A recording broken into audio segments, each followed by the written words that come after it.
popular Winchester venue faces closure. Student Union executive resigns. And council houses for life scrapped.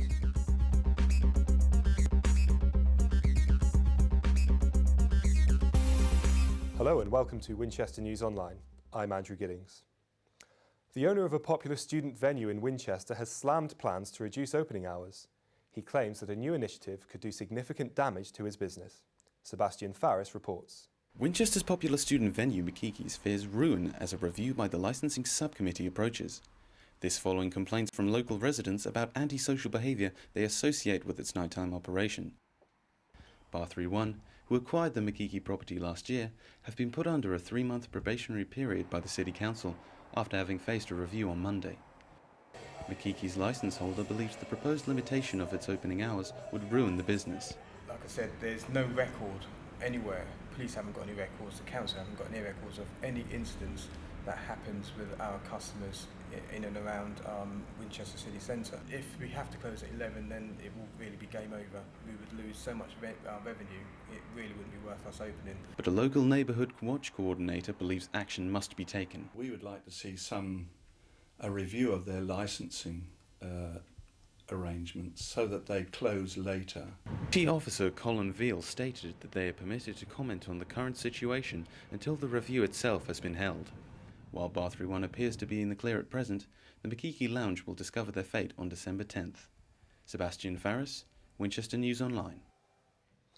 An executive officer of Winchester's Student Union has resigned his post in light of the recent tuition fee protests. Andrew Emerson, who was the university's ethical and environmental officer, is the first student ever to resign an executive position. Madeleine Klippel has more. 1, 2, 3, oh Winchester! A disheartened student activist resigned this week from the student union, claiming there was a conflict of interest between his role at the union and his political views. Perhaps the main reason is my disagreement with the NUS, and we should be having such a Labour-based message from the NUS that I just really don't think it represents the best interests of students. I'll always miss the environmental side of my role, but what it came down to was principles before power, and I could not personally stand there and espouse a pro-NUS message and then be, in my own personal view, completely against it. I felt that would be hypocritical. When I was a student, I was a Liberal, NUS was run by the Labour Party. It meant I didn't agree with everything they did. It's really a matter for him. I mean, I have a lot of respect for Andrew, and I'm sure if he makes a decision like that, you know, he makes it from his conscience and he makes it with real sincerity. Whether you do it in a political party through your student union is you stand up for what you believe. You know, I was campaigning against tuition fees in 1984. That was part of the campaign I was on back then. I haven't changed my views since, and so fundamentally I'm supportive of the students. Local politicians are supportive of Emerson, but they also say there are ways to work around this issue. If you put yourself in a position where there's a conflict of interest, i.e. a supporter of a certain political party, and then elected to a position in the Students' Union, then you lay yourself open to this possibility. You know, he exposed himself to the potential conflict of interest. He was, if you like, taken in by the Liberal Democrats when they made this policy proposal. So his party have let him down. They let him down not by not carrying out the promise. They let him down by making the promise that couldn't be carried out. Andrew Emerson has made his choice, leaving the student union with a difficult choice of their own. Either wait until the next election or hold a by-election to fill his position. Madeleine Klippel, Winchester News Online. Following on from the protests a fortnight ago, further protests are being held across the UK today. And we can join Madeleine live now in the newsroom with the latest on the student protests. Well, Andy, following the students 2 weeks ago in London, students are now going out protesting all over the country. The biggest demonstration is taking place in London, where thousands of students have gathered, and it seems to be some trouble going on at Whitehall, where at least one arrest has been made. We are keeping an eye on this, though, as we know that things can change, as it did 2 weeks ago at Millbank, the Conservatives' headquarters, where 65 people were arrested. And how about closer to home, Maddie? Is anything happening in Winchester? Well, I've just spoken to our reporter who's out there in the thick of the action. He told me that the demonstrations here in Winchester has just finished and they were all peaceful, nothing happened, was out of order. And the students of the University of Winchester, they decided to demonstrate in silence to make sure that their message went through peacefully and to make sure that the politicians understood the significance of the message. We also hear that Winchester College, students of Winchester College have been walking out as well, and that the National Union of Teachers backs this protest as well. And that's about the latest I've got for you, Andy. Further, future council house tenants in Winchester will face the threat of losing secure housing for life. This follows new government policy announced this week, outlining changes to social housing guidelines in the UK. Our political correspondent Stuart Appleby reports. New council house tenants in Winchester may not necessarily keep their homes for life. The news follows national government proposals to reassess tenants after 2 years, and if their financial situation has improved, they could face eviction, as the country seeks to halt its crippling housing waiting lists. But a senior Conservative minister said despite widespread change under the coalition government, maintaining public sector services remains key in their list of priorities.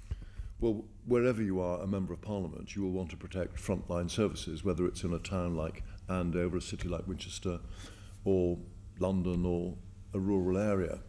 What we want to do is to make sure that, having taken tough decisions, frontline services are protected, and that's what people expect from the coalition government. Currently, there are over 5,000 council properties in Winchester, but following the new government policy, a Hampshire housing group says new tenants in the city could suffer following the government shake-up. From my experience as a chair of a group that represents social housing, I don't think the government has thought this through, quite honestly. Tim, it's been a difficult time for the coalition government. Could this have a big financial effect on social housing? Most of the social housing tenants are younger people with young families, and you can imagine if the family of children are settled in school and so on, the upheaval that would cause if they were forced to move on at 6 months' notice. Winchester City Council have welcomed the policy, which sees local authorities have a bigger say in social housing.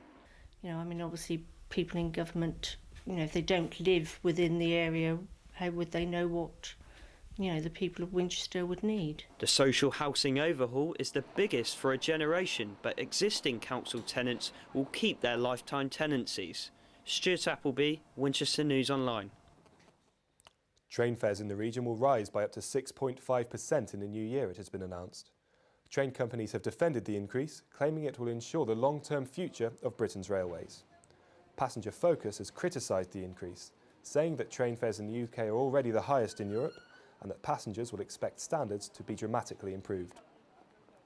But South West Trains have calculated that on average, customers will pay just 24p more for a journey when the new fares are introduced. Residents in Winchester have expressed concerns about the lack of action taken to prevent speeding on St Cross Road. Seen as a major route in and out of the city, the local council say they are doing all they can to tackle the problem. Michael Connolly reports. Young children, the elderly and the disabled are amongst some of the most vulnerable in St Cross due to excessive speeding. Residents have voiced their concern about the lack of traffic control in the area. Well, I don't think enough is being done to stop it from happening, to stop people from breaking the law and stop the dangerous situations that are arising. No, I'm sure that there are better traffic controls that could be done in the area, along St Cross Road in particular, to make sure that the traffic keeps to the speed limit. With increasing budget cuts across the country, funding is scarce. The City Council believe they're doing everything possible. But it is a question of priorities, and if you're looking at fairly tight budgets, you've got to make sure that you commit those resources, those precious resources, to areas which are most in need of attention. And we work quite closely with the county, the watch your speed, the flashing signs, or things that we can get access to. Although budget cuts are hitting councils across the country hard, Winchester residents are continuing to work with the council and the police to find a solution. Michael Connolly, Winchester News Online. Well, we can head over now to Karen Purnell, who has all of today's sport. Thanks for that. You join me here at the Denplan Stadium, home of Winchester City. This was the scene of their crucial Cup and League games this week. To find out the scores or to watch the highlights, visit Sports Week on www.winol.co.uk.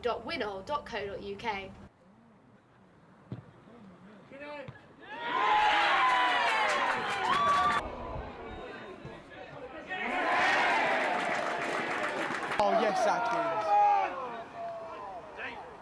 They scored. Yes! In other sports news, Alresford completed an emphatic 5-0 win away to New Milton Town, with Dean Cole bagging a hat-trick for the Magpies. In the FA Trophy, Basingstoke beat local rivals Haverton Waterlooville 2-1 at Westley Park, securing their place in the first round proper, where they'll be facing Salisbury City. Eastleigh also got into the first round proper, and they will be facing Sutton United. All ties to be played on December 11th. That's all from me, but for more of your sports news and highlights, visit Sports Week on www.winol.co.uk. Back to the studio. For more award-winning news and sport, don't forget to visit www.winol.co.uk. And that's everything from Winchester News Online this week. Goodbye and thanks for watching.